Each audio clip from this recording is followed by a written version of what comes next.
എല്ലാവർക്കും കേരള PSC ട്രെൻഡ്സിലേക്ക് വീണ്ടും സ്വാഗതം.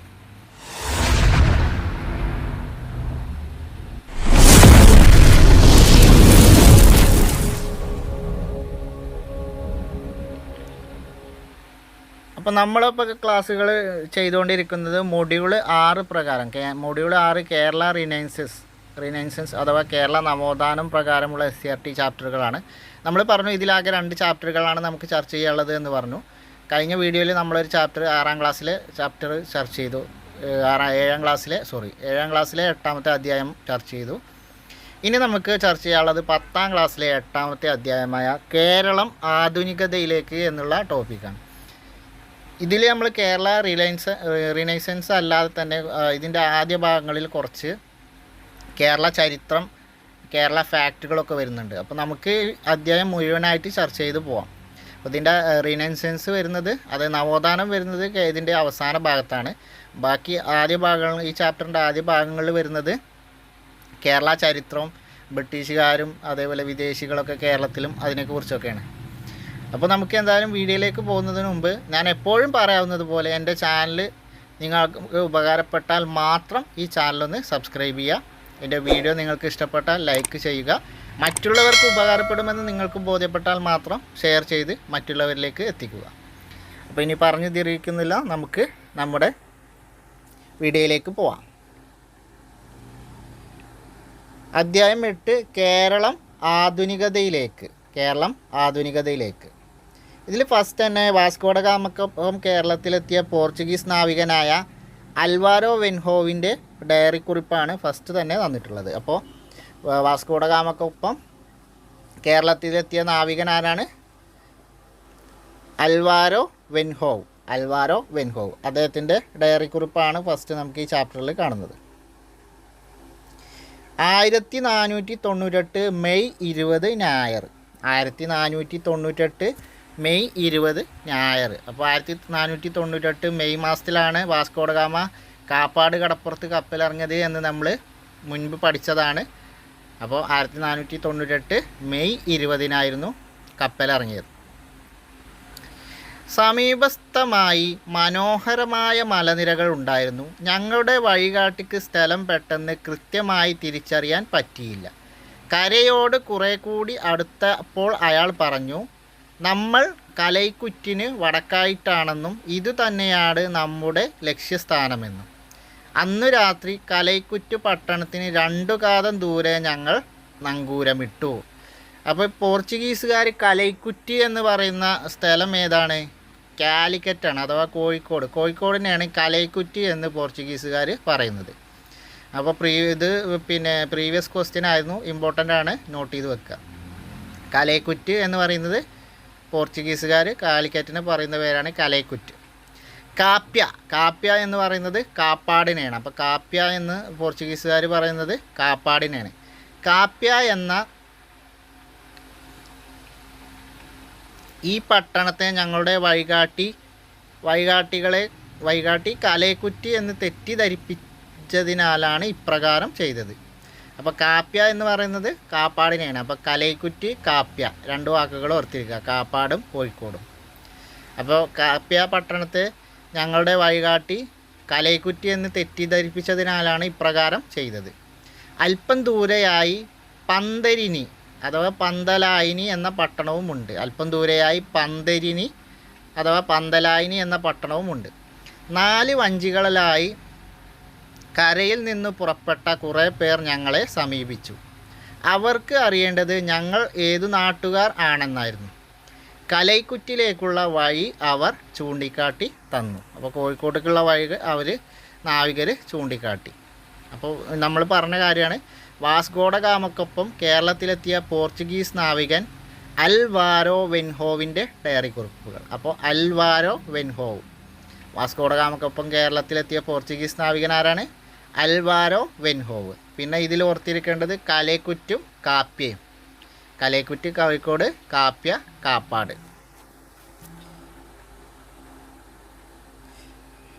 മുകളിൽ കൊടുത്തിട്ടുള്ള ഡയറി കുറിപ്പ് എന്താണ് സൂചിപ്പിക്കുന്നത്? അവിടെ ഒന്നുമില്ല. 15-ാം നൂറ്റാണ്ടിൻ്റെ അവസാന കാലത്താണ് യൂറോപ്യർ വ്യാപാരത്തിനായി കേരള തീരത്തെത്തുന്നത്. അപ്പോൾ യൂറോപ്യർ കേരളത്തെത്തുന്നത് എപ്പോഴാണ്? 15-ാം നൂറ്റാണ്ടിൻ്റെ അവസാന കാലത്ത്. 15-ാം നൂറ്റാണ്ടിൻ്റെ അവസാന കാലത്ത് 1498 എന്ന് പറഞ്ഞാൽ 15-ാം നൂറ്റാണ്ടിൻ്റെ അവസാനമാണ്. അപ്പോൾ 15-ാം നൂറ്റാണ്ടിൻ്റെ അവസാന കാലത്താണ് യൂറോപ്യർ കേരളത്തിലേക്ക് വ്യാപാരത്തിനായി എത്തുന്നത്. കേരളവുമായി വ്യാപാരത്തിൽ ഏർപ്പെട്ടിരുന്നവരിൽ പ്രധാനികൾ അറബികളും ചൈനക്കാരുമായിരുന്നു. അപ്പോൾ പ്രാചീനമായിട്ട് കേരളവുമായി വ്യാപാരത്തിൽ ഏർപ്പെട്ടിരുന്നവരാരൊക്കെയായിരുന്നു? അറബികളും ചൈനക്കാരാണ്. പോർച്ചുഗീസുകാർ അഥവാ യൂറോപ്യന്മാർ വരുന്നതിന് മുമ്പ് കേരളവുമായി വ്യാപാരത്തിൽ ഏർപ്പെട്ടിരുന്നവരാരൊക്കെയാണ്? അറബികളും ചൈനക്കാരുമായിരുന്നു. അവരുടെ വ്യാപാര കുത്തക അവസാനിപ്പിക്കുക എന്നതായിരുന്നു പോർച്ചുഗീസുകാരുടെ ലക്ഷ്യം. കോഴിക്കോട്ടെ ഭരണാധികാരിയായ സാമൂതിരിയോട് അറബി കച്ചവടക്കാരെ പുറത്താക്കണമെന്ന് പോർച്ചുഗീസുകാർ ആവശ്യപ്പെട്ടു. എന്നാൽ ഈ ആവശ്യം അംഗീകരിക്കാൻ സാമൂതിരി തയ്യാറാകാതിരുന്നത് പോർച്ചുഗീസുകാരെ കുപിതരാക്കി. അപ്പോൾ അറബി കച്ചവടക്കാരുടെ കുത്തക അവസാനിപ്പിക്കുകയായിരുന്നു പോർച്ചുഗീസുകാരുടെ ലക്ഷ്യം. അതുകൊണ്ട് അവർ സാമൂതിരിയോട് അറബി കച്ചവടക്കാരെ ഇവിടുന്ന് പുറത്താക്കണം, ഞങ്ങളുമായി വ്യാപാരം ചെയ്യണം എന്ന് പറഞ്ഞപ്പോൾ സാമൂതിരി അത് സമ്മതിച്ചില്ല. അപ്പോൾ അത് പോർച്ചുഗീസുകാരെ കുപിതരാക്കി. കോഴിക്കോടിൻ്റെ ശത്രുരാജ്യമായ കൊച്ചിയിൽ താവളമുറപ്പിച്ച് കേരളത്തിൽ ആധിപത്യം നേടാൻ അവർ ശ്രമിച്ചു. അപ്പോൾ സാമൂതിരി അറബികളെ പുറത്താക്കില്ല എന്ന് പറഞ്ഞപ്പോൾ കോഴിക്കോടിൻ്റെ ശത്രുരാജ്യമായ കൊച്ചിയിൽ താവളമുറപ്പിച്ചിട്ട് കേരളത്തിൽ അധികാരം വ്യാപിപ്പിക്കാനാണ് പോർച്ചുഗീസുകാർ ശ്രമം നടത്തിയത്. കുഞ്ഞാലി മരക്കാരുടെ നേതൃത്വത്തിൽ സാമൂതിരിയുടെ നാവികപ്പട പോർച്ചുഗീസുകാർക്കെതിരെ അറബിക്കടലിൽ ശക്തമായ ചെറുത്തുനിൽപ്പുകൾ നടത്തിയെങ്കിലും വിജയിക്കാനായില്ല. അപ്പോൾ കുഞ്ഞാലി മരക്കാർ എന്ന് പറയുന്നത് ആരാണ്? സാമൂതിരിയുടെ നാവികപ്പട തലവന്മാരാണ് കുഞ്ഞാലി മരക്കാന്മാർ. കുഞ്ഞാലി മരക്കാന്മാരുടെ നേതൃത്വത്തിൽ സാമൂതിരിയുടെ നാവികപ്പട പോർച്ചുഗീസുകാർക്കെതിരെ അറബിക്കടലിൽ ശക്തമായ ചെറുത്തുനിൽപ്പുകൾ നടത്തിയെങ്കിലും വിജയിക്കാനായില്ല. പോർച്ചുഗീസുകാരെ കൂടാതെ ഡച്ചുകാരും ഇംഗ്ലീഷുകാരും ഫ്രഞ്ചുകാരും വ്യാപാര കുത്തക നേടിയെടുക്കുന്നതിന് പരസ്പരം മത്സരിച്ചു. അപ്പോൾ നമ്മൾ ഇന്ത്യ ചരിത്രത്തിലൊക്കെ പറഞ്ഞതാണ്, പോർച്ചുഗീസുകാരെ കൂടാതെ ഇന്ത്യയിലെത്തിയ വിദേശികളാണ് ഡച്ചുകാരും ഫ്രഞ്ചുകാരും ബ്രിട്ടീഷുകാരും ഇംഗ്ലീഷുകാരും. അപ്പോൾ പോർച്ചുഗീസുകാരെ കൂടാതെ ഇംഗ്ലീഷുകാരും ഫ്രഞ്ചുകാരും ഡച്ചുകാരൊക്കെ വ്യാപാര കുത്തക നേടിയെടുക്കുന്നത് പരസ്പരം മത്സരിച്ചു. കുരുമുളകിന് വേണ്ടിയായിരുന്നു ഈ മത്സരങ്ങളെല്ലാം. അപ്പോൾ നമ്മുടെ കറുത്ത പൊന്നി എന്നറിയപ്പെടുന്ന കുരുമുളകിന് വേണ്ടിയായിരുന്നു ഇവരുടെ ഈ കിടമത്സരം. 1663 ഡച്ചുകാർ പോർച്ചുഗീസുകാരെ കേരളത്തിൽ നിന്ന് തുരത്തി. അപ്പോൾ പോർച്ചുഗീസുകാരെ ഡച്ചുകാർ കേരളത്തിൽ നിന്ന് തുരത്തിയ വർഷം ഏതാണ്? 1663. ഈ ഒരു ചാപ്റ്ററിൻ്റെ പ്രത്യേകത എന്ന് പറഞ്ഞാൽ ഈ ചാപ്റ്ററിൻ്റെ വരിയിലെ എല്ലാ ഭാഗവും ഇമ്പോർട്ടൻ്റ് ആണ്, എല്ലാ ഭാഗവും പോയിൻ്റാണ്. ഒരു ഭാഗവും നമുക്ക് ഒഴിവാക്കാവുന്നത് ഭാഗമില്ല, അത്രയും പ്രധാനപ്പെട്ട ഒരു ചാപ്റ്ററാണിത്. അപ്പോൾ 1663 പോർച്ചുഗീസുകാരെ ഡച്ചുകാർ കേരളത്തിൽ നിന്ന് തുരത്തിയത്. എന്നാൽ ബ്രിട്ടീഷുകാരുടെ സഹായത്തോടെ തിരുവിതാംകൂറിലെ ഭരണാധികാരിയായിരുന്ന മാർത്താണ്ഡവർമ്മ 1741 കുളച്ചൽ യുദ്ധത്തിൽ ഡച്ചുകാരെ പരാജയപ്പെടുത്തിയതോടെ അവർക്ക് കേരളം വിട്ടു പോകേണ്ടി വന്നു. അപ്പോൾ കുളച്ചൽ യുദ്ധം നടന്ന വർഷം 1741. കുളച്ചൽ യുദ്ധം ആരൊക്കെ തമ്മിലായിരുന്നു? മാർത്താണ്ഡവർമ്മയും ഡച്ചുകാരും തമ്മിലാണ് കുളച്ചൽ യുദ്ധം നടന്നത്. വർഷം 1741. കുളച്ചൽ യുദ്ധത്തിൽ മാർത്താണ്ഡവർമ്മ ഡച്ചുകാരെ പരാജയപ്പെടുത്തി ഡച്ച് നാവികനായ ഡിലനോയെ തടവിലാക്കി. ഈ ഡിലനോയെയാണ് പിന്നീട് മാർത്താണ്ഡവർമ്മ അദ്ദേഹത്തിൻ്റെ പടത്തലവനാക്കിയത്. വലിയ കപ്പിത്താൻ എന്നറിയപ്പെടുന്നത് ഡിലനോയാണ്. അപ്പോൾ ഇത്രയും കാര്യങ്ങൾ കുളച്ചൽ യുദ്ധമായി ഓർത്തിരിക്കുക. കുളച്ചൽ യുദ്ധം നമുക്ക് സെപ്പറേറ്റ് ഒരു ടോപ്പിക്കായിട്ട് ഞാൻ ചെയ്തു തരാം, ഇപ്പോൾ ജസ്റ്റ് ഒന്ന് ഓർത്തു വെച്ചാൽ മതി. ഇംഗ്ലീഷുകാരും ഫ്രഞ്ചുകാരും തമ്മിൽ നടന്ന കർണാട്ടിക് യുദ്ധങ്ങളിൽ ബ്രിട്ടീഷുകാർ വിജയിച്ചതോടെ ദക്ഷിണേന്ത്യയിലെ വ്യാപാര കുത്തക ബ്രിട്ടീഷുകാരുടെ കയ്യിലായി. അപ്പോൾ ഇന്ത്യയിലെ കച്ചവടാധിപത്യത്തിന് വേണ്ടി ഇംഗ്ലീഷുകാരും ഫ്രഞ്ചുകാരും തമ്മിൽ നടന്ന യുദ്ധങ്ങൾ അറിയപ്പെടുന്നത് കർണാട്ടിക് യുദ്ധങ്ങൾ എന്ന പേരിലാണ്. ഈ കർണാട്ടിക് യുദ്ധങ്ങളിൽപ്പെട്ട ഒരു യുദ്ധം തന്നെയാണ് വാണ്ടിവാഷ് യുദ്ധം. വാണ്ടിവാഷ് യുദ്ധവും കർണാട്ടിക് യുദ്ധങ്ങളിൽപ്പെട്ട ഒരു യുദ്ധം തന്നെയാണ്. അപ്പോൾ ഡച്ചുകാരും ഇംഗ്ലീഷുകാരും വ്യാപാര കുത്തകയ്ക്ക് വേണ്ടി പരസ്പരം യുദ്ധം ചെയ്തത് എന്ത് പേരിലാണ് അറിയപ്പെടുന്നത്? അവർ ചെയ്ത യുദ്ധങ്ങൾ കർണാട്ടിക് യുദ്ധങ്ങൾ എന്ന പേരിലാണ് അറിയപ്പെടുന്നത്. ഇനി ഇവിടെ കോളത്തിൽ രണ്ട് കാര്യങ്ങളുണ്ട്, അത് നോക്കാം. കുഞ്ഞാലി മരക്കാന്മാർ എന്ന് പറഞ്ഞുകൊണ്ട് അവരെക്കുറിച്ചുള്ള കാര്യങ്ങളാണ്. കോഴിക്കോട് ഭരണം നടത്തിയിരുന്ന സാമൂതിരിയുടെ നാവികപ്പടയുടെ തലവന്മാരായിരുന്നു കുഞ്ഞാലി മരക്കാന്മാർ. അപ്പോൾ ആരാണ് കുഞ്ഞാലി മരക്കാന്മാർ? കോഴിക്കോട് ഭരണാധികാരിയായിരുന്ന സാമൂതിരിയുടെ നാവിക പടയാളികളായിരുന്നു കുഞ്ഞാലി മരക്കാന്മാർ. കോഴിക്കോട് ജില്ലയിലെ വടകരക്കടുത്തുള്ള പുതുപ്പണത്തെ മരക്കാർ കോട്ടയായിരുന്നു ഇവരുടെ ആസ്ഥാനം. അപ്പോൾ കുഞ്ഞാലി മരക്കാന്മാരുടെ ആസ്ഥാനം ഏതാണ്? വടകരക്കടുത്തുള്ള പുതുപ്പണം കോട്ട. പുതുപ്പണം കോട്ടയാണ് കുഞ്ഞാലി മരക്കാന്മാരുടെ ആസ്ഥാനം. കോഴിക്കോട് ജില്ലയിലെ വടകരക്കടുത്തുള്ള പുതുപ്പണം കോട്ടയാണ് കുഞ്ഞാലി മരക്കാന്മാരുടെ ആസ്ഥാനം. ഇവർ 4 പേരുണ്ടായിരുന്നു. അപ്പോൾ 4 കുഞ്ഞാലി മരക്കാന്മാർ ഉണ്ടായിരുന്നു. പോർച്ചുഗീസുകാരുടെ കയ്യിൽ നിന്ന് ചാലിയം കോട്ട തിരിച്ചുപിടിക്കാൻ സാമൂതിരിയെ സഹായിച്ചത് കുഞ്ഞാലി മൂന്നാമനാണ്. അപ്പോൾ ചാലിയം കോട്ട തിരിച്ചുപിടിച്ചത് കുഞ്ഞാലി മൂന്നാമനാണ്. പോർച്ചുഗീസുകാരിൽ നിന്ന് ചാലിയം കോട്ട തിരിച്ചുപിടിച്ചത് കുഞ്ഞാലി മരക്കാർ മൂന്നാമനാണ്. പട്ടുമരക്കാർ എന്നറിയപ്പെടുന്നത് കുഞ്ഞാലി മരക്കാർ മൂന്നാമനാണ്. ചാലിയം കോട്ടയിലെ വിജയത്തെ പ്രകീർത്തിച്ചുകൊണ്ട് കാസി മുഹമ്മദ് 16-ാം നൂറ്റാണ്ടിൽ എഴുതിയ അറബി കാവ്യമാണ് ഫത്ഹുൽ മുബീൻ അഥവാ വ്യക്തമായ വിജയം. അപ്പോൾ ഫത്ഹുൽ മുബീൻ എന്ന കൃതി എഴുതിയത് ആരാണ്? കാസി മുഹമ്മദാണ്. ഏത് ഭാഷയിലാണ്? അറബി ഭാഷയിലാണ്. അപ്പോൾ ഫത്ഹുൽ മുബീൻ എന്നത് കാവ്യം എഴുതിയത് അറബി ഭാഷയിലാണ്. കാസി മുഹമ്മദാണ് എഴുതിയത്. എന്തിനെക്കുറിച്ചാണ്? പോർച്ചുഗീസുകാരിൽ നിന്ന് കുഞ്ഞാലി മരക്കാർ ചാലിയം കോട്ട പിടിച്ചെടുത്ത അതിൻ്റെ വിജയത്തെക്കുറിച്ചാണ് ഫത്ഹുൽ മുബീൻ എന്ന പുസ്തകം എഴുതിയത്. വ്യക്തമായ വിജയം എന്നാണ് ഇതിൻ്റെ അർത്ഥം.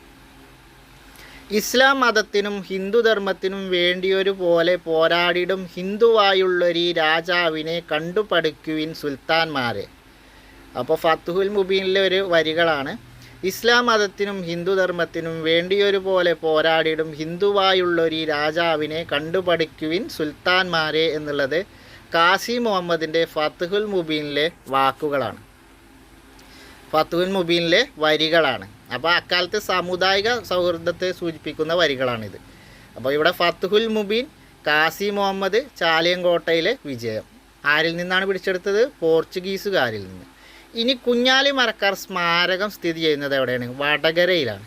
കുഞ്ഞാലി മരക്കാർ സ്മാരകം വടകര എന്ന് പറഞ്ഞിട്ട് ഇവിടെ ഫോട്ടോ കൊടുത്തിട്ടുണ്ട്.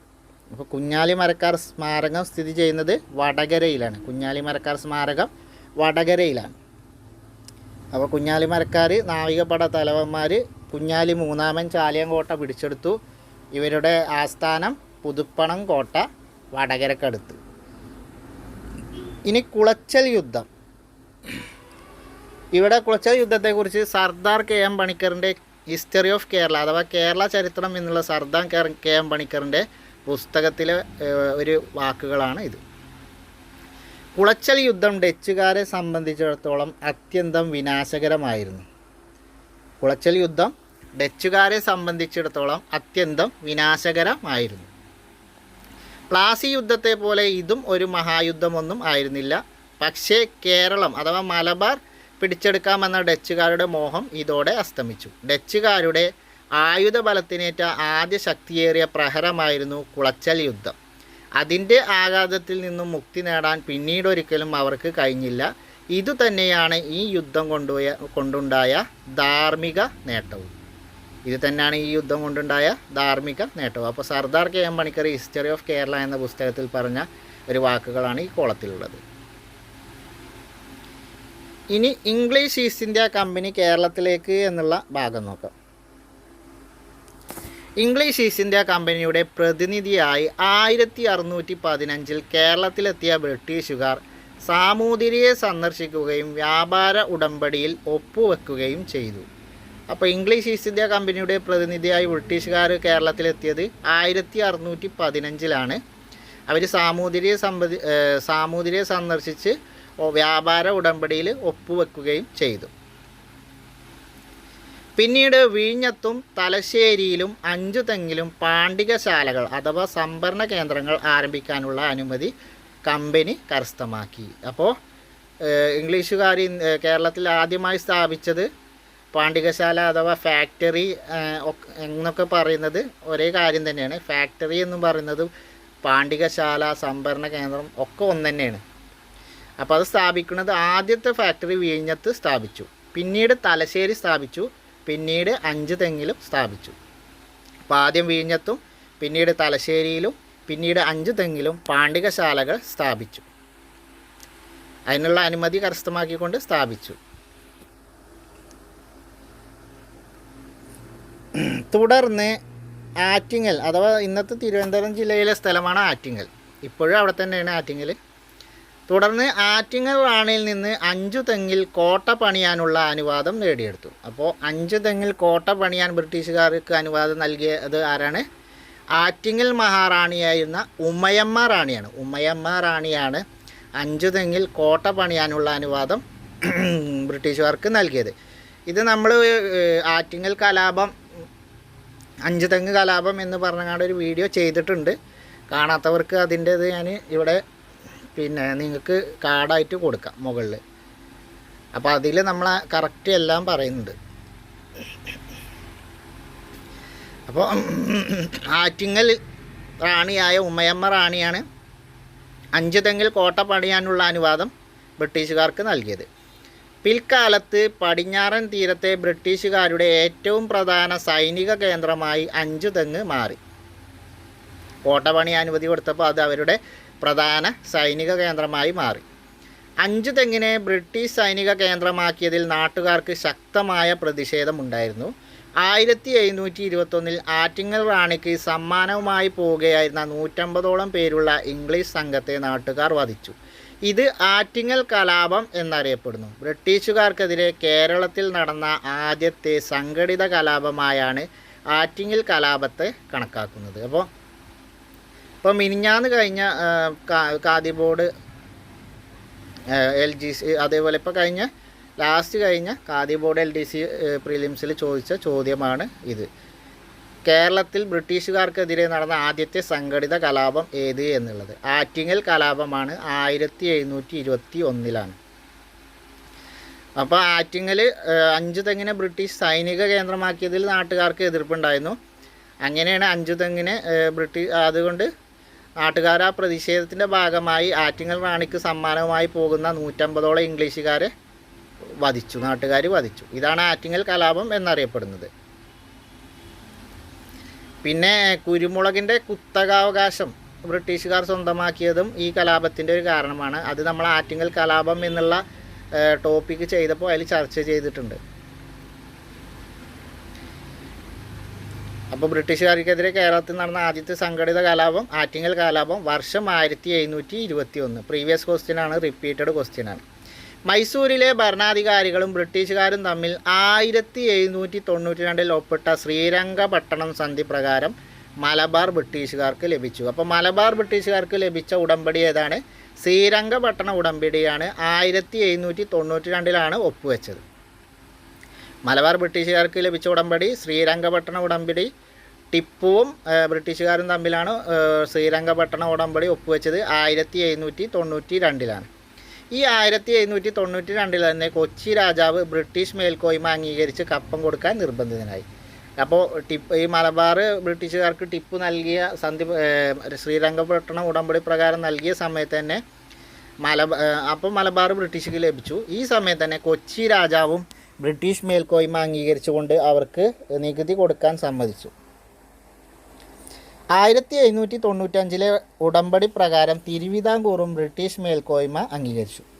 3 വർഷങ്ങൾക്ക് ശേഷം 1795 തിരുവിതാംകൂറും ഉടമ്പടി പ്രകാരം ബ്രിട്ടീഷ് മേൽക്കോയ്മ അംഗീകരിച്ചു. അപ്പോൾ ഫലത്തിൽ കേരളം മൊത്തം ബ്രിട്ടീഷുകാരുടെ കീഴിൽ ആയി. പകരമായി ശത്രുക്കളിൽ നിന്ന് സംരക്ഷണം അവർക്ക് ബ്രിട്ടീഷുകാർ വാഗ്ദാനം ചെയ്തു. നമ്മൾ നേരത്തെ സൈനിക സഹായ വ്യവസ്ഥ എന്ന് പറഞ്ഞ പോലെ തന്നെ അപ്പോൾ ഇവർ ശത്രുക്കളിൽ നിന്നുള്ള സംരക്ഷണം ഇവർക്ക് വാഗ്ദാനം ചെയ്തു. ബ്രിട്ടീഷ് മേൽക്കോയ്മ ഇവർ അംഗീകരിച്ചുകൊണ്ട് കരാറിൽ ഒപ്പുവെച്ചു. അങ്ങനെ മലബാറിൽ നേരിട്ടും കൊച്ചിയിലും തിരുവിതാംകൂറിലും സാമന്ത രാജാക്കന്മാർ വഴിയും ബ്രിട്ടീഷുകാർ ഭരണം നടത്തി. ചുരുക്കത്തിൽ 18-ാം നൂറ്റാണ്ടോടെ കേരളം പൂർണ്ണമായും ബ്രിട്ടീഷ് ആധിപത്യത്തിന് കീഴിലായി. നോട്ട് ചെയ്യേണ്ട പോയിൻ്റ്, കേരളം പൂർണ്ണമായും ബ്രിട്ടീഷ് ആധിപത്യത്തിന് കീഴിലായ നൂറ്റാണ്ട് ഏതാണ്? 18-ാം നൂറ്റാണ്ടിലാണ്. കേരളം ബ്രിട്ടീഷ് ആധിപത്യത്തിന് പൂർണ്ണമായും കീഴിലായ നൂറ്റാണ്ട് ഏതാണ്? 18-ാം നൂറ്റാണ്ടാണ്.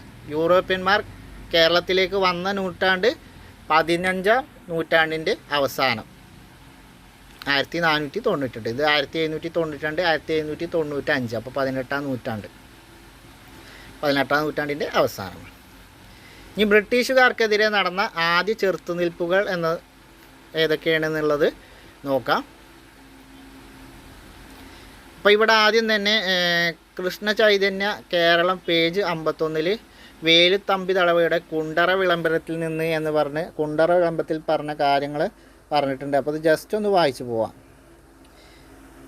വേലുത്തമ്പി ദളവയുടെ കുണ്ടറ വിളംബരത്തിൽ നിന്ന്. അപ്പോൾ കുണ്ടറ വിളംബരം നടത്തിയത് ആരാണ്? വേലുത്തമ്പി ദളവ. എവിടെ വെച്ചാണ്? ഇളമ്പള്ളൂർ ക്ഷേത്രത്തിൽ വെച്ചാണ്. അന്യരുടെ രാജ്യങ്ങൾ വഞ്ചന കൊണ്ട് കൈയടക്കുന്നത് അവരുടെ വംശപാരമ്പര്യമാണ്. അങ്ങനെ ഒരു രാജ്യം അവരുടെ കൈപ്പിടിയിൽ അമർന്നാൽ അവരുടെ പട്ടാളം അവിടുത്തെ രാജധാനിയും കോട്ടയും തങ്ങളുടെ രക്ഷാശാസനത്തിൽ കൊണ്ടുവരും. രാജാവിൻ്റെ അഭിജാതവർഗത്തിൻ്റെയും പരമ്പരാഗത അന്തസ്സും പദവികളും ആചാരാനുഷ്ഠാനങ്ങളും എല്ലാം അതോടെ അവസാനിക്കും. ഉൾപ്പെടെയുള്ള എല്ലാ വ്യാപാരങ്ങളും അവരുടെ കുത്തകയാകും.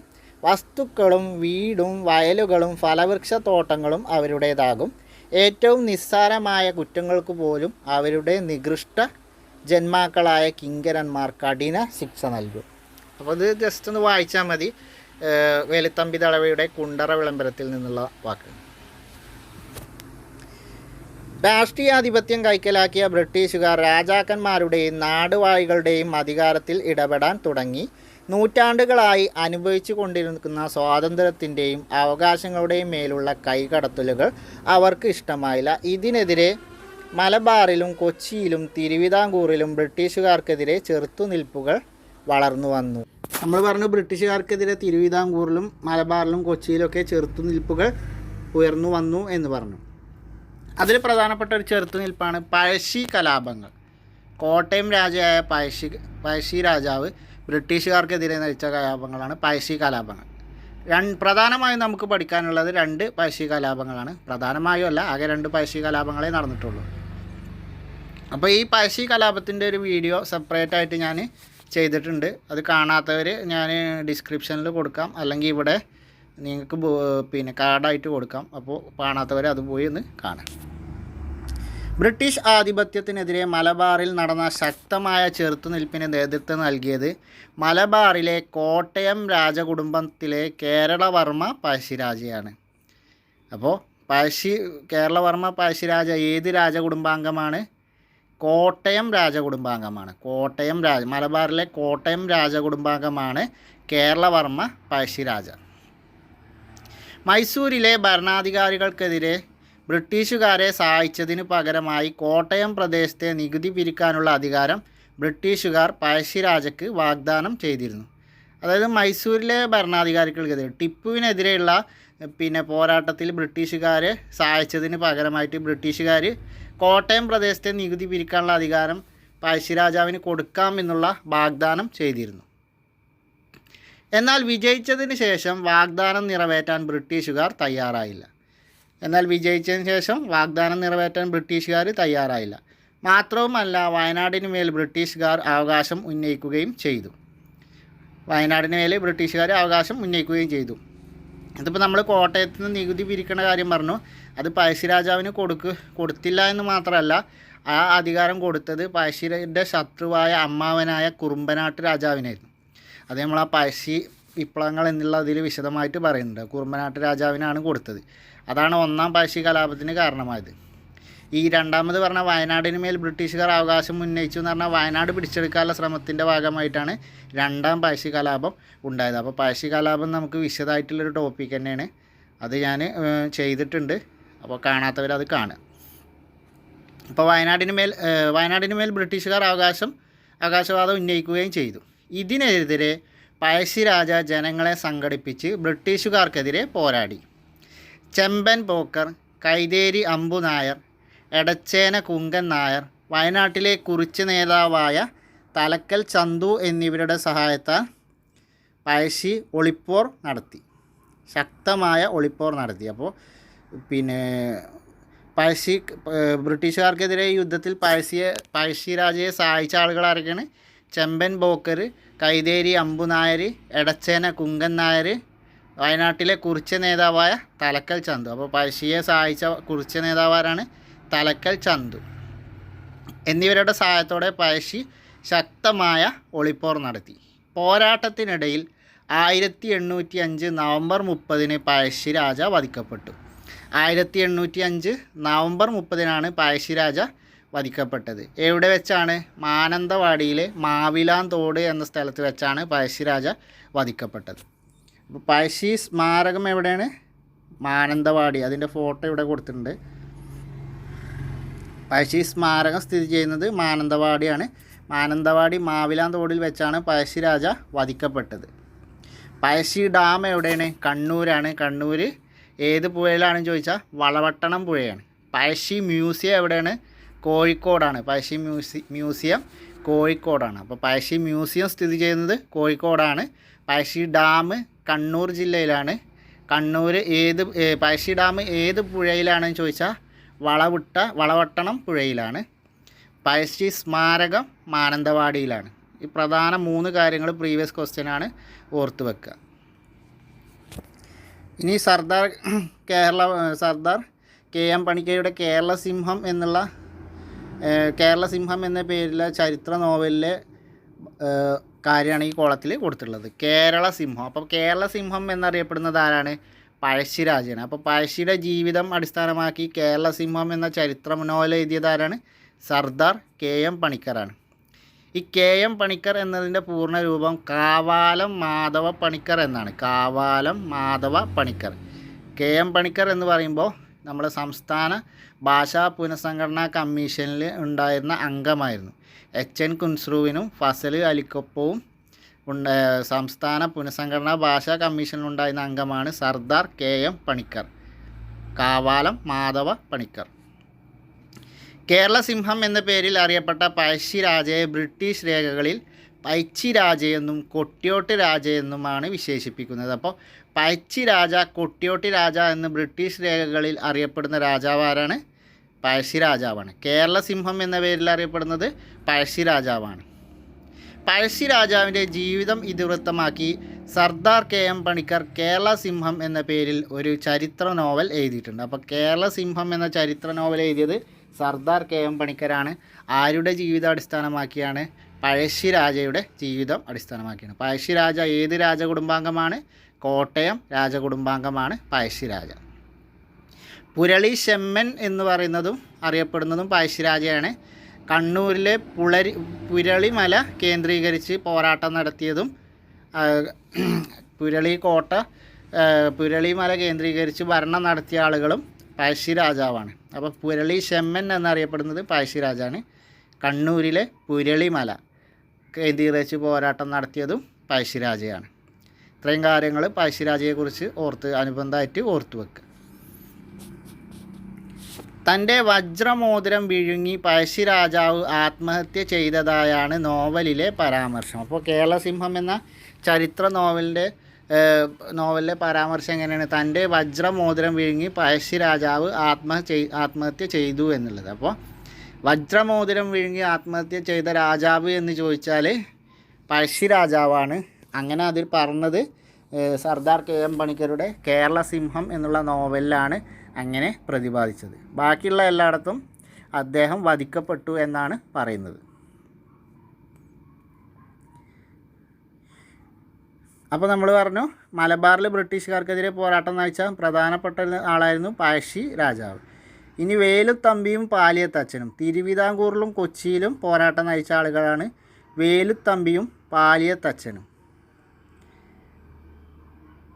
മണ്ണടിയിലെ വേലുത്തമ്പി ദളവയുടെ പ്രതിമയും സ്മാരകവും. അപ്പോൾ വേലുത്തമ്പി ദളവ സ്മാരകം സ്ഥിതി ചെയ്യുന്നത് എവിടെയാണ്? മണ്ണടിയാണ്. വേലുത്തമ്പി ദളവ സ്മാരകം സ്ഥിതി ചെയ്യുന്നത് മണ്ണടിയാണ്. തിരുവിതാംകൂറിൻ്റെയും കൊച്ചിയുടെയും ആഭ്യന്തര കാര്യങ്ങളിൽ ബ്രിട്ടീഷുകാർ അനിയന്ത്രിതമായി ഇടപെട്ടതിനെ തുടർന്നാണ് ദിവാൻമാരായ വേലുത്തമ്പിയും പാലിയത്തച്ഛനും പ്രതിഷേധിച്ചത്. അപ്പോൾ തിരുവിതാംകൂറിൻ്റെയും കൊച്ചിയുടെയും ആഭ്യന്തര കാര്യങ്ങളിൽ ബ്രിട്ടീഷുകാർ അനിയന്ത്രിതമായി ഇടപെട്ടതിനെതിരായാണ് ദിവാൻമാരായ വേലുത്തമ്പിയും പാലിയത്തച്ഛനും പ്രതിഷേധിച്ചത്. 1809 ജനുവരി 11 പുറത്തിറങ്ങിയ കുണ്ടറ വിളംബരത്തിലൂടെ വേലുത്തമ്പി ബ്രിട്ടീഷുകാർക്കെതിരെ ആയുധമെടുത്ത് പോരാടാൻ ജനങ്ങളോട് ആഹ്വാനം ചെയ്തു. അപ്പോൾ 1809 ജനുവരി 11 കുണ്ടറ വിളംബരം. 1809 ജനുവരി 11 കുണ്ടറ വിളംബരം നടത്തിയത്. ആരാണ്? വേലുത്തമ്പി ദളവയാണ് നടത്തിയത്. എവിടെ വെച്ചാണ്? ഇളമ്പള്ളൂർ ക്ഷേത്രത്തിൽ വെച്ചാണ് കുണ്ടറ വിളംബരം നടത്തിയത്. അതിലെന്താണ് പറഞ്ഞത്? ബ്രിട്ടീഷുകാർക്കെതിരെ ആയുധമെടുത്ത് പോരാടാൻ ജനങ്ങളോട് ആഹ്വാനം ചെയ്തതാണ് കുണ്ടറ വിളംബരം എന്നറിയപ്പെടുന്നത്. 1809 ജനുവരി 11 വേലുത്തമ്പി ദളവ കുണ്ടറ വിളംബരം നടത്തിയത്. തിരുവിതാംകൂറിൻ്റെയും കൊച്ചിയുടെയും സംയുക്ത സൈന്യം ബ്രിട്ടീഷ് റെസിഡൻറ്റ് മെക്കാളയുടെ ഔദ്യോഗിക വസതി ആക്രമിച്ചു. അപ്പോൾ തിരുവിതാംകൂറിൻ്റെയും കൊച്ചിയുടെയും സംയുക്ത സൈന്യം, കൊച്ചിയിലെ പാലിയത്തച്ഛൻ്റെയും തിരുവിതാംകൂറിലെ വേലുത്തമ്പി ദളവയുടെയും സംയുക്ത സൈന്യം ബ്രിട്ടീഷ് റെസിഡൻറ്റ് മെക്കാളയുടെ ഔദ്യോഗിക വസതി ആക്രമിച്ചു. പക്ഷേ ബ്രിട്ടീഷ് സൈന്യത്തിന് മുന്നിൽ പിടിച്ചു നിൽക്കാൻ ഇവർക്കായില്ല. പിടിക്കപ്പെടുമെന്നുറപ്പായപ്പോൾ വേലുത്തമ്പി ദളവ മണ്ണടിയിലെ ക്ഷേത്രത്തിൽ വെച്ച് ആത്മഹത്യ ചെയ്തു. അപ്പോൾ ബ്രിട്ടീഷ് റെസിഡൻറ്റ് മെക്കാളയുടെ ഔദ്യോഗിക വസതി ആക്രമിച്ചു. പക്ഷേ ബ്രിട്ടീഷ് സൈന്യത്തിന് മുന്നിൽ അവർക്ക് പിടിച്ചു നിൽക്കാൻ കഴിയില്ല. അപ്പോൾ പിടിക്കപ്പെടുമെന്നുറപ്പായപ്പോൾ വേലുത്തമ്പി ദളവ ആത്മഹത്യ ചെയ്തു. എവിടെ വെച്ച്? മണ്ണടിയിലെ ക്ഷേത്രത്തിൽ വെച്ചാണ് വേലുത്തമ്പി ദളവ ആത്മഹത്യ ചെയ്തത്. മണ്ണടിയിലെ ക്ഷേത്രത്തിൽ വെച്ചാണ് വേലുത്തമ്പി ദളവ ആത്മഹത്യ ചെയ്തത്. അരിശം തീരാത്ത ബ്രിട്ടീഷുകാർ വേലുത്തമ്പി ദളവയുടെ മൃതശരീരം തിരുവനന്തപുരത്തെ കണ്ണൻ മൂലയിൽ കെട്ടിത്തൂക്കി. അപ്പോൾ വേലുത്തമ്പി ദളവയുടെ ശരീരം ബ്രിട്ടീഷുകാർ എവിടെയാണ് കെട്ടിത്തൂക്കിയത്? കണ്ണൻ മൂലയിലാണ്. അപ്പോൾ മണ്ണടിയിൽ വെച്ച് ക്ഷേത്രത്തിൽ വെച്ച് ആത്മഹത്യ ചെയ്തു. അപ്പോൾ അരിശം തീരാത്ത ബ്രിട്ടീഷുകാർ അദ്ദേഹത്തിൻ്റെ മൃതശരീരം തിരുവനന്തപുരത്തെ കണ്ണൻ മൂലയിൽ കെട്ടിത്തൂക്കി. എവിടെയാണ് കെട്ടിത്തൂക്കിയത്? കണ്ണൻ മൂലയിൽ കെട്ടിത്തൂക്കി. എവിടെ വെച്ചാണ് ആത്മഹത്യ ചെയ്തത്? മണ്ണടിയിലെ ക്ഷേത്രത്തിൽ വെച്ച് ആത്മഹത്യ ചെയ്തു. പാലിയത്തച്ഛനെ മദ്രാസിലേക്ക് നാടുകടത്തി. അപ്പോൾ വേലുത്തമ്പി ദളവ ആത്മഹത്യ ചെയ്തു കണ്ണൻ മൂലയിൽ വെച്ചിട്ട്.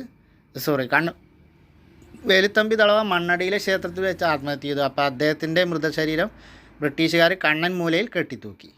പാലിയത്തച്ഛനെ മദ്രാസിലേക്ക് നാടുകടത്തി. പഴശ്ശിരാജ, വേലുത്തമ്പി, പാലിയത്തച്ഛൻ എന്നിവരുടെ പരാജയത്തോടെ ബ്രിട്ടീഷുകാരോടുള്ള നാടുവാഴികളുടെ എതിർപ്പ് അവസാനിച്ചു. എന്നാൽ ജനകീയ ചെറുത്തുനിൽപ്പുകൾ തുടർന്നു. അപ്പോൾ ബ്രിട്ടീഷുകാർക്കെതിരെ പോരും നയിച്ച പ്രധാനപ്പെട്ട ആളുകളാണ് പഴശ്ശിരാജ എന്ന് പറയുമ്പോൾ ഒന്നാം പഴശ്ശി കലാപം, രണ്ടാം പഴശ്ശി കലാപം, അതേപോലെ വേലുത്തമ്പി ദളവ കുണ്ടറ വിളംബരം 1809 ജനുവരി 11. പിന്നെ ആരാണ്? പാലിയത്തച്ഛൻ, കൊച്ചിയിലെ പ്രധാനമന്ത്രിയായ പാലിയത്തച്ഛൻ. ഇനി കേരളം ലോക കമ്പോളത്തിൻ്റെ ഭാഗമാകുന്നു. ഭരണ നിയന്ത്രണം ഏറ്റെടുത്തതോടെ ബ്രിട്ടീഷുകാർ ഇവിടുത്തെ ഉൽപ്പന്നങ്ങൾ ചുരുങ്ങിയ വിലക്ക് കൈക്കലാക്കുകയും അവരുടെ നാട്ടിലുണ്ടാക്കുന്ന വ്യാവസായിക ഉൽപ്പന്നങ്ങൾ ഉയർന്ന വിലക്ക് ഇവിടെ വിറ്റഴിക്കുകയും ചെയ്തു. ഇതോടെ സ്വയം പര്യാപ്തമായിരുന്ന നമ്മുടെ ഗ്രാമീണ സമ്പദ് വ്യവസ്ഥ തകർന്നു. അങ്ങനെ ബ്രിട്ടീഷ് ഭരണത്തിനു കീഴിൽ വിദേശ വ്യാപാരം വൻതോതിൽ വർദ്ധിച്ചു. കേരളം ലോക കമ്പോളത്തിൻ്റെ ഭാഗമായി മാറി.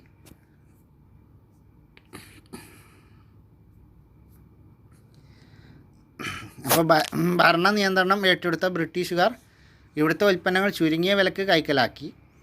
അവിടുന്ന് അവരുടെ നാട്ടിലെ ഉൽപ്പന്നങ്ങൾ, വ്യാവസായിക ഉൽപ്പന്നങ്ങൾ ഉയർന്ന വിലക്ക് ഇവിടെ വിറ്റഴിക്കുകയും ചെയ്തു. അങ്ങനെ നമ്മുടെ സ്വയം പര്യാപ്തമായിരുന്ന നമ്മുടെ ഗ്രാമീണ സമ്പദ് വ്യവസ്ഥ തകർന്നു.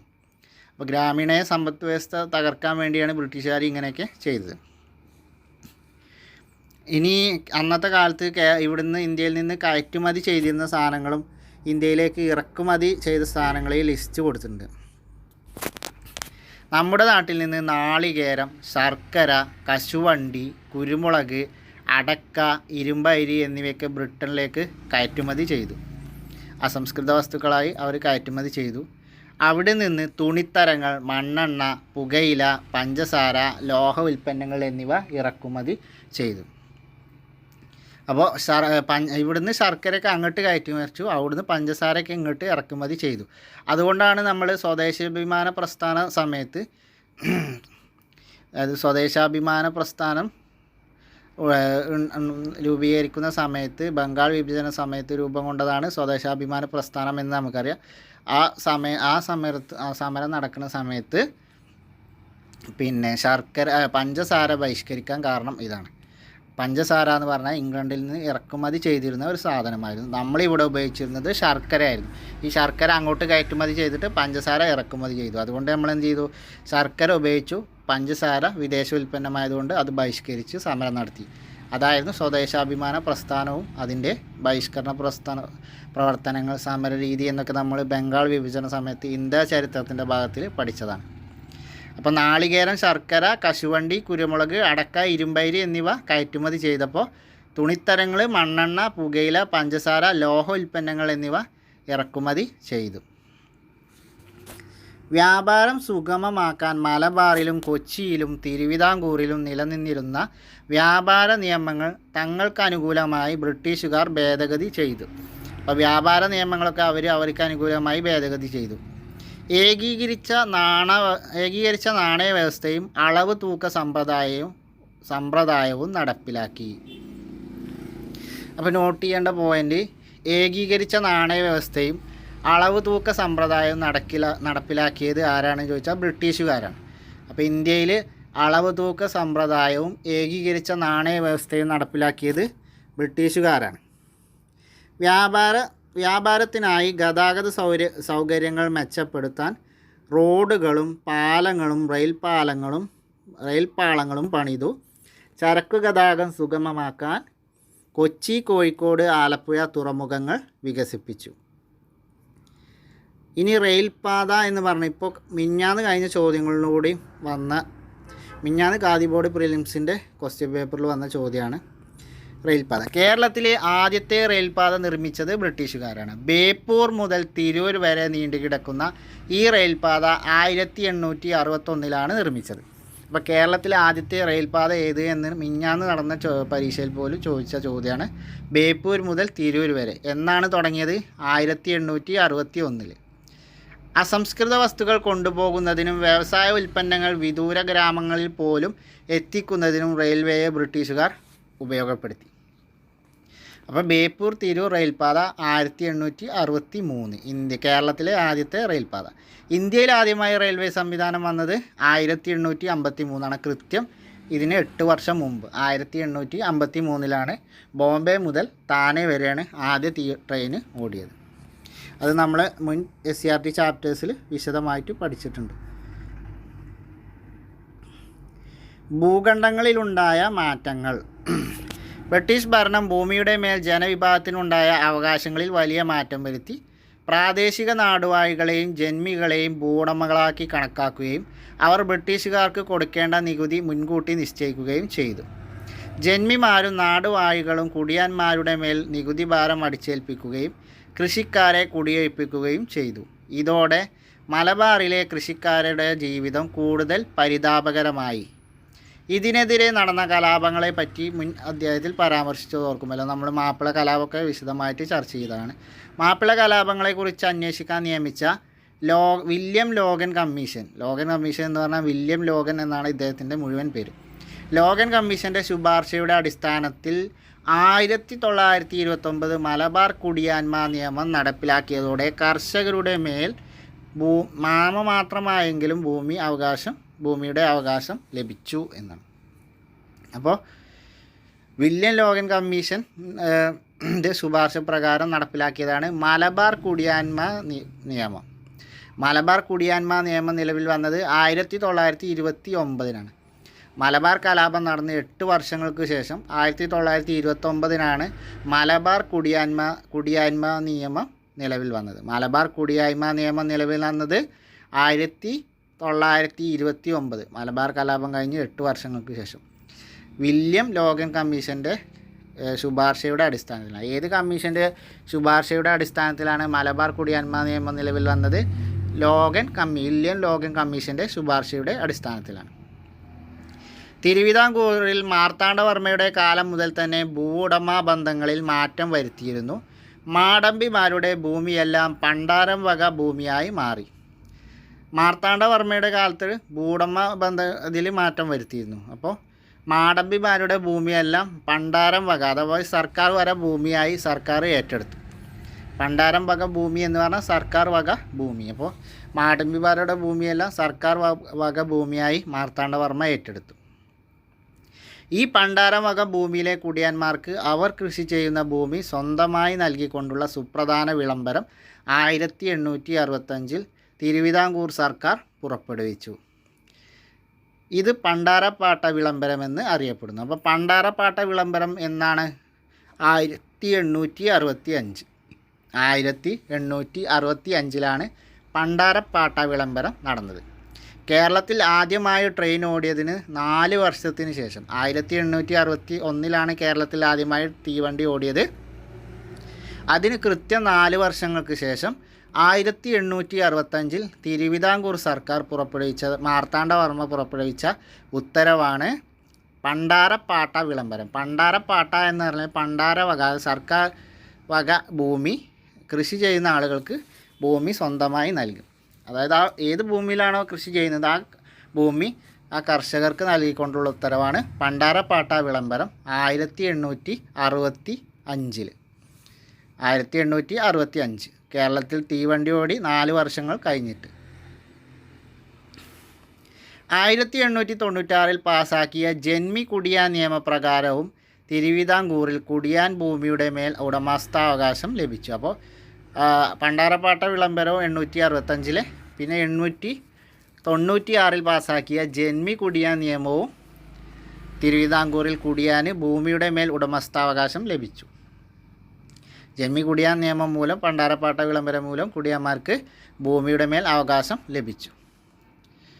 1800 നമ്മൾ പറഞ്ഞു കേരളത്തിൽ ആദ്യമായി ട്രെയിൻ ഓടിയത് 1861 കൃത്യം 4 വർഷങ്ങൾക്ക് ശേഷം പണ്ടാരപ്പാട്ട വിളംബരം മാർത്താണ്ഡവർമ്മ പുറപ്പെടുവിച്ചു. അതിന് 31 വർഷങ്ങൾക്ക് ശേഷം 1896 തിരുവിതാംകൂറിൽ ജന്മി കുടിയാൻ നിയമം പാസാക്കിയത്. അങ്ങനെ ഭൂരിഭാഗം കുടിയാന്മാരും തിരുവിതാംകൂറിൽ നാമമാത്രമായ ഭൂവുടമകളായി മാറി.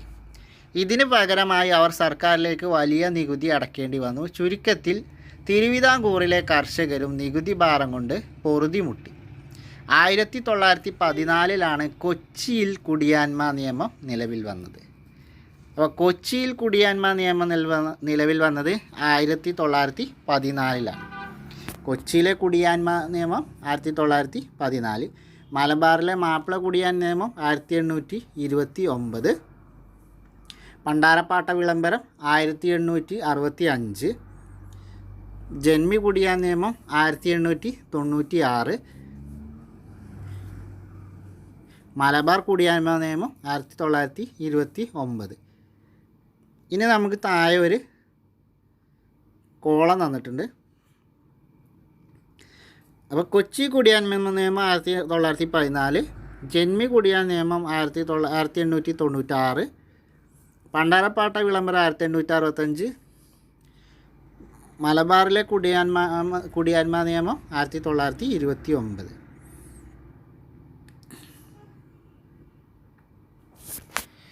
ഇനി പ്രധാനപ്പെട്ട ഈ 3 സംഭവങ്ങൾ ഒരു കോളത്തിൽ കൊടുത്തിട്ടുണ്ട്. തിരുവിതാംകൂറിൽ 1865 പണ്ടാരപ്പാട്ട വിളംബരം. അതേപോലെ തിരുവിതാംകൂറിൽ നടന്ന മറ്റൊന്നാണ് ജന്മി കുടിയാൻ നിയമം 1896. കൊച്ചിയിലാണെങ്കിലോ 1914 കുടിയാന്മ നിയമം. മലബാറിലാണെങ്കിൽ 1929 മാപ്പിള കുടിയാന്മ നിയമം അല്ലെങ്കിൽ മലബാർ കുടിയായ്മ നിയമം. അപ്പോൾ ഇത് 3 പ്രധാനപ്പെട്ടാണ് വന്ന വർഷങ്ങൾ ഓർത്തിരിക്കുക, നോട്ട് ചെയ്ത് വെക്കുക. ഇനി കാർഷിക മേഖലയിലെ വാണിജ്യവൽക്കരണം. ബ്രിട്ടീഷ് ആധിപത്യം കേരളത്തിൽ കാർഷിക രീതിയിൽ വലിയ മാറ്റങ്ങൾക്ക് വഴിതെളിച്ചു. കേരളീയ ഉൽപ്പന്നങ്ങൾക്ക് വിദേശ കമ്പോളങ്ങളിൽ ധാരാളം ആവശ്യക്കാരുണ്ടായിരുന്നു. മലയോര പ്രദേശങ്ങളിൽ കാപ്പി, തേയില, ഏലം, റബ്ബർ എന്നിവ വൻകിട തോട്ടങ്ങളായി കൃഷി ചെയ്യാൻ തുടങ്ങി. മറ്റു വിളകൾ കൃഷി ചെയ്തതോടെ നെല്ലിൻ്റെ ഉൽപ്പാദനം കുറയുകയും പല പ്രദേശങ്ങളിലും ഭക്ഷ്യക്ഷാമം പടർന്നു പിടിക്കുകയും ചെയ്തു. ഇതിന് പരിഹാരമായി മരച്ചീനി കൃഷി വ്യാപിപ്പിച്ചു. അപ്പോൾ കേരളീയ ഉൽപ്പന്നങ്ങൾ വരെ നമ്മൾ കാര്യമായി ചെയ്തിരുന്ന ഭക്ഷ്യവിളകൾക്ക് പകരം നാണ്യവിളകളായ കാപ്പി, തേയില, ഏലം, റബ്ബർ എന്നിവയൊക്കെ വൻ തോട്ടങ്ങളായി കൃഷി ചെയ്തതോടുകൂടി നെല്ലിൻ്റെ ഉൽപ്പാദനം കുറഞ്ഞു. അങ്ങനെ പട്ടിണി അല്ലെങ്കിൽ ഭക്ഷ്യക്ഷാമം പടർന്നു പിടിച്ചു. അപ്പോൾ ഇതിന് പരിഹാരമായിട്ട് എന്ത് ചെയ്തു? മരച്ചീനി കൃഷി വ്യാപിപ്പിച്ചു. ഇതേ കാലത്ത് തന്നെയാണ് ബ്രിട്ടീഷുകാരനായ കൊനോലിയുടെ നേതൃത്വത്തിൽ നിലമ്പൂരിൽ തേക്ക് തോട്ടം ആരംഭിക്കുന്നത്. അപ്പോൾ കനോലിയുടെ നേതൃത്വത്തിൽ നിലമ്പൂരിൽ തേക്ക് തോട്ടം ആരംഭിച്ചു. അപ്പോൾ കനോലി പ്ലോട്ട് നിലമ്പൂരിൽ നമ്മൾ കണ്ടിട്ടുണ്ടാവും. Conolly plot. അപ്പോൾ നിലമ്പൂരിൽ തേക്ക് തോട്ടം കനോലിയുടെ നേതൃത്വത്തിൽ ആരംഭിച്ചു. കനോലിയുടെ പ്രത്യേകത എന്താണ്? HV കനോലിയുടെ മലബാർ കലാപത്തിൽ കൊല്ലപ്പെട്ട മജിസ്ട്രേറ്റാണ് HV കനോലി. മലബാർ 1855 അദ്ദേഹം കൊല്ലപ്പെടുന്നത്. മലബാർ കലാപത്തിൽ കൊല്ലപ്പെട്ട മജിസ്ട്രേറ്റാണ് HV കനോലി. ഈ തോട്ടങ്ങൾ ഭൂരിഭാഗവും ബ്രിട്ടീഷുകാരുടെ ഉടമസ്ഥതയിലായിരുന്നു. വനഭൂമി വൻതോതിൽ ബ്രിട്ടീഷുകാർക്ക് പതിച്ചു നൽകിയും തോട്ടങ്ങളിലേക്ക് ഗതാഗത സൗകര്യം ഏർപ്പെടുത്തിയും തിരുവിതാംകൂറിലെയും കൊച്ചിയിലെയും ഭരണാധികാരികൾ തോട്ടകൃഷി പ്രോത്സാഹിപ്പിച്ചു. അങ്ങനെ കേരളം വാണിജ്യ വിളകൾ കൃഷി ചെയ്യുന്ന പ്രദേശമായി മാറി. ഇനി കനോലി പ്ലോട്ടിനെ കുറിച്ചാണ്. നമ്മൾ കനോലി പ്ലോട്ട് പറഞ്ഞു. HV കനോലി വ്യാപാര ആവശ്യത്തിനുള്ള കപ്പലുകൾ നിർമ്മിക്കുന്നതിന് വൻതോതിൽ തേക്ക് മരങ്ങൾ ബ്രിട്ടീഷ് ഈസ്റ്റ് ഇന്ത്യ കമ്പനിക്ക് ആവശ്യമായി വന്നു. അപ്പോൾ ഇന്ത്യയിലെ തേക്ക് മരങ്ങൾ ഉപയോഗിച്ചായിരുന്നു വ്യാപാര ആവശ്യത്തിനുള്ള കപ്പലുകൾ നിർമ്മിച്ചിരുന്നത്. അപ്പോൾ വ്യാപാര ആവശ്യത്തിനുള്ള കപ്പലുകൾ നിർമ്മിക്കുന്നതിന് വൻതോതിൽ തേക്ക് മരങ്ങൾ ബ്രിട്ടീഷുകാർക്ക് ആവശ്യം വന്നു. അപ്പോൾ തേക്കിന് പറ്റിയ മലബാറിലെ വളക്കൂറുള്ള മണ്ണിൽ തേക്ക് മരങ്ങൾ വെച്ച് പിടിപ്പിക്കാൻ കളക്ടറായ ഹെൻറി വാലന്റൈൻ കനോലി അഥവാ HV കനോലി ചുമതലപ്പെടുത്തി. നിലമ്പൂർ മേഖലയിൽ 1500 ഏക്കറിലും കനോലി തേക്ക് വെച്ച് പിടിപ്പിച്ചു. ഇത് പിന്നീട് കനോലി പ്ലോട്ട് എന്നറിയപ്പെട്ടു. അപ്പോൾ കനോലി പ്ലോട്ട് എവിടെ സ്ഥിതി ചെയ്യുന്നത്? നിലമ്പൂരിലാണ്. 1823 മുതൽ 1838 വരെ 1500 ഏക്കറിൽ നിലമ്പൂരിൽ തേക്കുകൾ വെച്ച് പിടിപ്പിച്ചു. ഇതാണ് കനോലി പ്ലോട്ട്. എന്തിനാണ് തേക്ക് വെച്ച് പിടിപ്പിച്ചത് എന്ന് ചോദിച്ചാൽ വ്യാപാര ആവശ്യത്തിനുള്ള കപ്പലുകൾ നിർമ്മിക്കുന്നതിന് തേക്ക് ആവശ്യമായിരുന്നു. അപ്പോൾ മലബാറിലെ വളക്കൂറുള്ള മണ്ണ് തേക്കിന് അനുകൂലമായതുകൊണ്ട് അവിടെ 1500 ഏക്കറിൽ HV കനോലി തേക്ക് വെച്ച് പിടിപ്പിച്ചു. ഇതാണ് നിലമ്പൂരിലുള്ള കനോലി പ്ലോട്ട്. ഇന്നൊരു ടൂറിസ്റ്റ് ഡെസ്റ്റിനേഷനാണ് കനോലി പ്ലോട്ട്. ഈ തോട്ട വ്യവസായത്തിൻ്റെയും പരമ്പരാഗത വ്യവസായത്തിൻ്റെയും വളർച്ച. തോട്ടവിളകൾ സംസ്കരിക്കുന്നതിനും കയറ്റി അയക്കുന്നതിനുമായി ബ്രിട്ടീഷുകാർ കേരളത്തിൽ ഫാക്ടറികൾ ആരംഭിച്ചു. തേയില, കാപ്പി, റബ്ബർ എന്നിവ തോട്ടമേഖലകളിൽ വളർന്നു വന്ന വ്യവസായങ്ങളാണ്. ഇതോടൊപ്പം നാളികേരം, കയർ, കശുവണ്ടി, കൈത്തറി, ബീഡി തുടങ്ങിയവയുമായി ബന്ധപ്പെട്ട പരമ്പരാഗത വ്യവസായങ്ങളും ശക്തിയാർജിച്ചു. എണ്ണയാട്ടു മില്ലുകൾ കേരളത്തിൽ വ്യാപകമായി. ആലപ്പുഴയായിരുന്നു വെളിച്ചെണ്ണ വ്യവസായത്തിൻ്റെ കേന്ദ്രം. അപ്പോൾ കേരളത്തിലെ വെളിച്ചെണ്ണ വ്യവസായത്തിൻ്റെ കേന്ദ്രം ഏതായിരുന്നു? ആലപ്പുഴയായിരുന്നു. അപ്പോൾ കേരളത്തിലെ വെളിച്ചെണ്ണ വ്യവസായത്തിൻ്റെ കേന്ദ്രം ബ്രിട്ടീഷ് കാലത്ത് ഏതായിരുന്നു? ആലപ്പുഴയായിരുന്നു. 1859 ആദ്യത്തെ കയർ ഫാക്ടറി ആലപ്പുഴയിൽ സ്ഥാപിതമായി. അപ്പോൾ കേരളത്തിലെ ആദ്യത്തെ കയർ ഫാക്ടറി സ്ഥാപിതമായത് എവിടെയാണ്? ആലപ്പുഴയിലാണ്. വർഷം ഏതാണ്? 1859. അപ്പോൾ 1859 കേരളത്തിലെ ആദ്യത്തെ കയർ ഫാക്ടറി സ്ഥാപിതമായത് ആലപ്പുഴ ജില്ലയിൽ. കശുവണ്ടി ഫാക്ടറികൾ കൊല്ലം കേന്ദ്രമായി വളർന്നു. ഇന്നും കൊല്ലത്ത് ഒരുപാട് കശുവണ്ടി ഫാക്ടറികൾ ഉണ്ട്. ഫറൂഖ് കൊല്ലം, തൃശ്ശൂരിലെ ഒല്ലൂർ തുടങ്ങിയ പ്രദേശങ്ങളിൽ ഓട്ട് കമ്പനികളും കണ്ണൂരും കോഴിക്കോടും കൈത്തറി നിർമ്മാണശാലകളും ആരംഭിച്ചു. ബീഡി വ്യവസായം കണ്ണൂർ കേന്ദ്രമായി വളർന്നു. അപ്പോൾ ഫറൂഖ് കൊല്ലം, തൃശ്ശൂരിലെ ഒല്ലൂർ എന്നിവിടങ്ങളിൽ ഓട്ട് കമ്പനികൾ സ്ഥാപിച്ചു. അതേപോലെ കണ്ണൂരും കോഴിക്കോടും കൈത്തറി നിർമ്മാണശാലകൾ ആരംഭിച്ചു. ബീഡി വ്യവസായം കണ്ണൂരിൽ കേന്ദ്രമായി വളർന്നു വന്നു. ഓക്കെ, അപ്പോൾ നോട്ട് ചെയ്യേണ്ട കാര്യങ്ങൾ: 1859 ആദ്യത്തെ കയർ ഫാക്ടറി ആലപ്പുഴയിൽ സ്ഥാപിതമായി. കൊല്ലം ജില്ലയിൽ കശുവണ്ടി ഫാക്ടറികൾ സ്ഥാപിതമായി. ഫറൂഖ്, കൊല്ലം, ഒല്ലൂർ, തൃശ്ശൂർ ജില്ലയിലെ ഒല്ലൂർ എന്നിവിടങ്ങളിൽ ഓട് ഫാക്ടറികൾ സ്ഥാപിച്ചു. കണ്ണൂരും കോഴിക്കോടും കൈത്തറി നിർമ്മാണശാലകൾ ആരംഭിച്ചു. അതിൽ ബീഡി വ്യവസായം കണ്ണൂർ കേന്ദ്രമായി വളർന്നു വന്നു.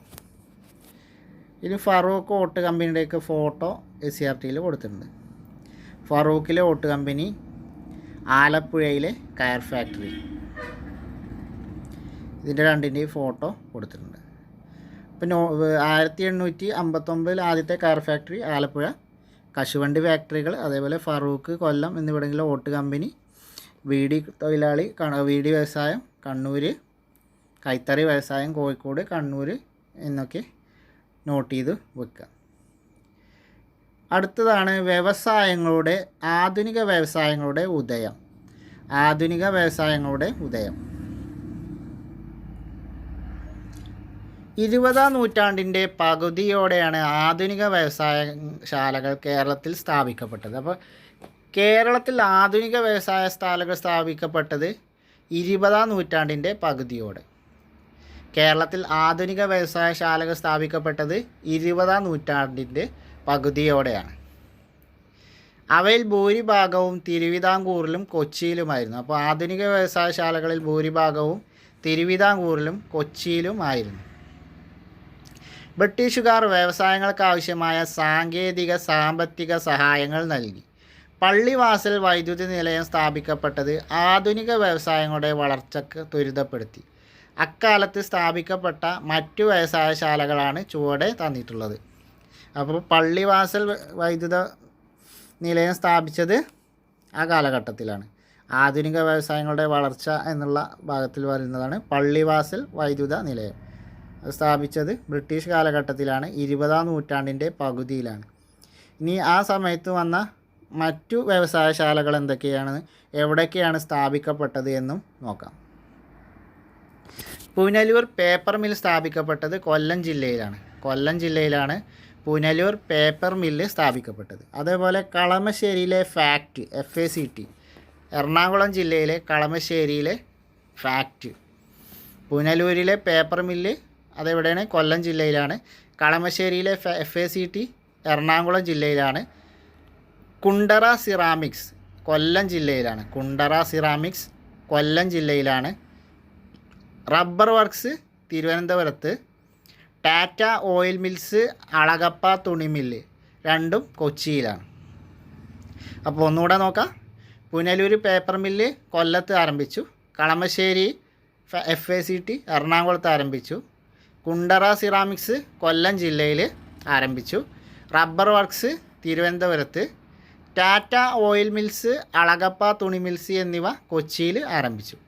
അപ്പോൾ കൊല്ലത്ത് പുനലൂർ പേപ്പർ മില്ലും കുണ്ടറ സിറാമിക്സും, എറണാകുളം കളമശ്ശേരിയിൽ ഫാക്റ്റും, തിരുവനന്തപുരത്ത് റബ്ബർ വർക്ക്സും, കൊച്ചിയിൽ ടാറ്റ ഓയിൽ മിൽസും അളഗപ്പ തുണി മില്ലും. അപ്പോൾ ഇത്രയും വ്യവസായശാലകളാണ് ആ കാലഘട്ടത്തിൽ സ്ഥാപിക്കപ്പെട്ടത്.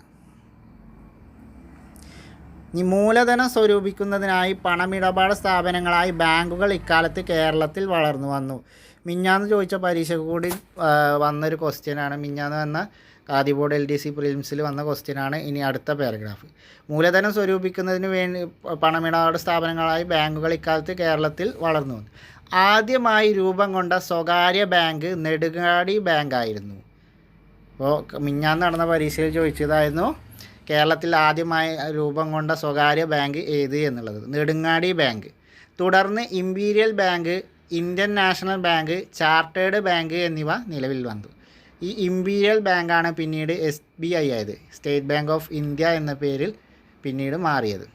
അപ്പോൾ കേരളത്തിലെ ആദ്യ സ്വകാര്യ മേഖലയിൽ രൂപം കൊണ്ട ആദ്യ ബാങ്ക് ഏതാണ്? നെടുങ്ങാടി ബാങ്ക്. നെടുങ്ങാടി ബാങ്കിന് ശേഷം imperial bank, Indian national bank, chartered bank എന്നിവ നിലവിൽ വന്നു. ഈ നെടുങ്ങാടി ബാങ്ക് മിനിഞ്ഞാന്ന് നടന്ന ഖാദി ബോർഡ് LDC പ്രിലിംസിലെ ക്വസ്റ്റ്യനാണ്.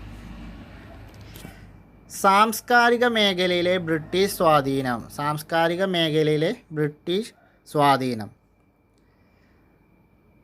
യൂറോപ്യന്മാരുടെ വരവോടെയാണ് കേരളത്തിൽ അച്ചടി ആരംഭിച്ചത്.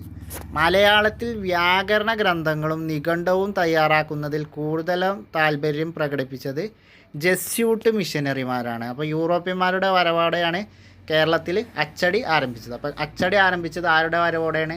യൂറോപ്യന്മാരുടെ വരവോടെയാണ്. മലയാളത്തിൽ വ്യാകരണ ഗ്രന്ഥങ്ങളും നിഘണ്ടുവും തയ്യാറാക്കുന്നതിൽ കൂടുതൽ താല്പര്യം കാണിച്ചത് ആരാണ്? ജെസ്യൂട്ട് പാതിരിമാരാണ്. ജെസ്യൂട്ട് മിഷനറിമാരാണ് കേരളത്തിൽ വ്യാകരണ ഗ്രന്ഥങ്ങളും നിഘണ്ടുവും തയ്യാറാക്കുന്നതിൽ കൂടുതൽ താല്പര്യം പ്രകടിപ്പിച്ചത്.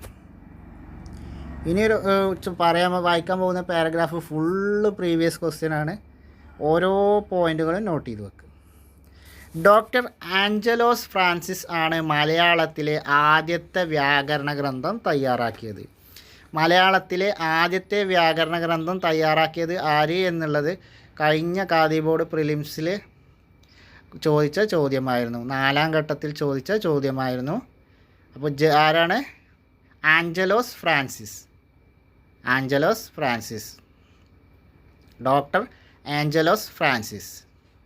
മലയാളത്തിലെ ആദ്യത്തെ വ്യാകരണ ഗ്രന്ഥം തയ്യാറാക്കിയത് ഡോക്ടർ ആഞ്ചലോസ് ഫ്രാൻസിസ്.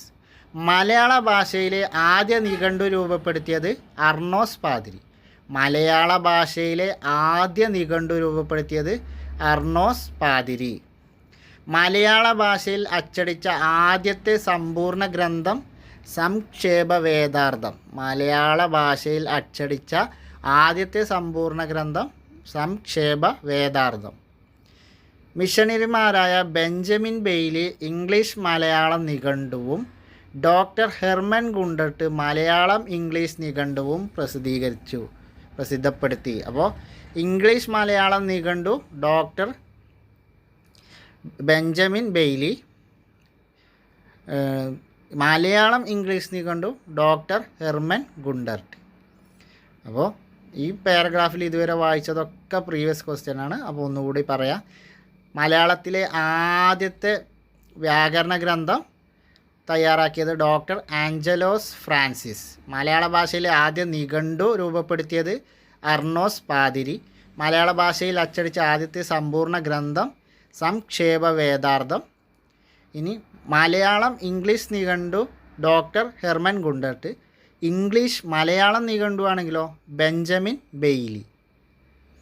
അതുപോലെ രാജ്യസമാരം, പശ്ചിമോദയം എന്നിവ മലയാളത്തിലെ ആദ്യത്തെ പത്രങ്ങളാണ്. ഇവക്ക് നേതൃത്വം നൽകിയത് ഹെർമൻ ഗുണ്ടർട്ട്. ഹെർമൻ ഗുണ്ടർട്ട് തലശ്ശേരിയിൽ നിന്ന് പ്രസിദ്ധപ്പെടുത്തിയ രാജ്യസമാചാരം, പശ്ചിമോദയം എന്നിവ മലയാളത്തിലെ ആദ്യ പത്രങ്ങളാണ്. അപ്പോൾ മലയാളത്തിലെ ആദ്യത്തെ പത്രമാണ് രാജ്യസമാചാരം. അതിന് പിന്നിൽ പ്രവർത്തിച്ചതാരാണ്? ഹെർമൻ ഗുണ്ടർട്ടാണ്. എവിടെ നിന്നാണ് പ്രസിദ്ധീകരിച്ചത്? തലശ്ശേരിയിൽ നിന്ന്.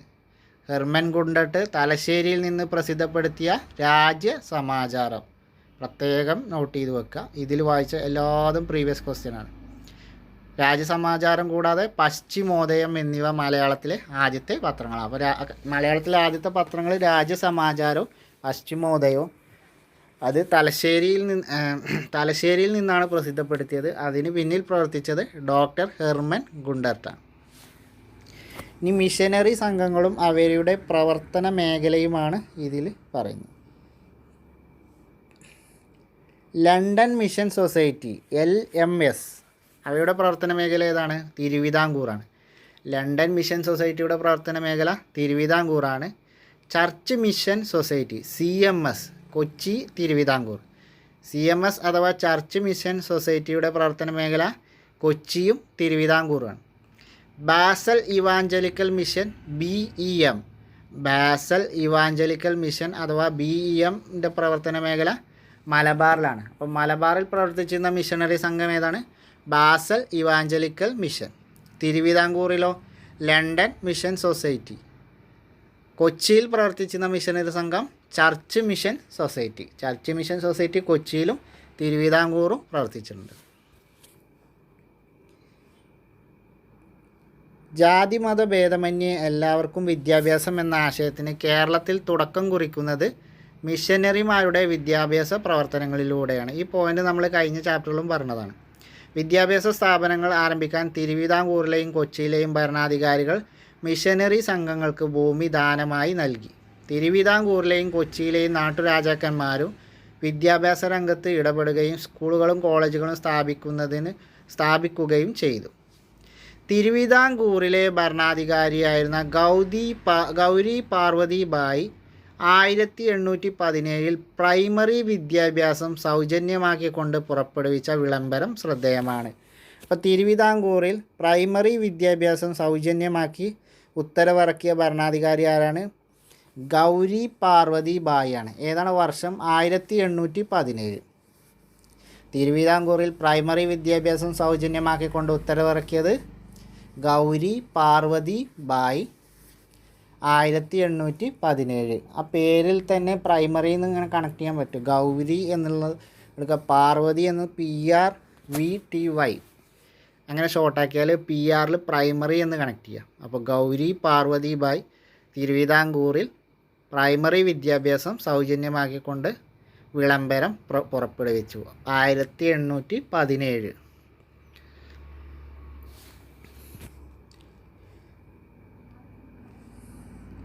ബ്രിട്ടീഷുകാരുടെ വരവിന് മുമ്പ് കേരളത്തിൽ നിലനിന്നിരുന്ന ശിക്ഷാവിധികളെക്കുറിച്ച് മുൻ ക്ലാസ്സുകളിൽ ചർച്ച ചെയ്തിട്ടുണ്ടല്ലോ.